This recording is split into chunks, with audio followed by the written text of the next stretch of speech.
Finished.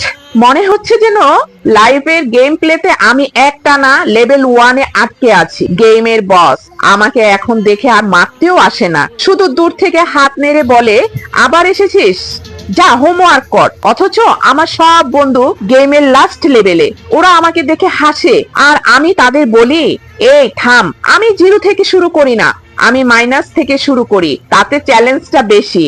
আমার জীবনটা এখন একটা ডাস্টবিন, যা কিছু ফেলি তাই বাউন্স করে আবার আমার দিকে ফেরত আসে। একটা জিনিস শিখে গেছি, ডাস্টবিনে জিনিস ফেললেও আমি নিজে ডাস্টবিন হয়ে যাব না। যতবার হারবো ততবার আমার লাইফের এক্সপি বাড়বে। এই হারগুলো আমার স্কোর বোর্ডের নেগেটিভ পয়েন্ট নয়, এগুলো হলো আমার এনার্জি ড্রিঙ্কস। যত পান করব তত শক্তিশালী হব। তাই বস ব্যর্থতা যখন দু হাত ধরে ডাকবে, তখন ওকে জড়িয়ে ধরে একটা সেলফি তুলুন, ক্যাপশন দিন, আজ তোর সাথে, কাল আমার সাফল্যের সাথে। এগিয়ে চলো, তোমার গেম ওভার হবে না, হবে গেম অন। লেভেল আপ করো। Ta-ta, by.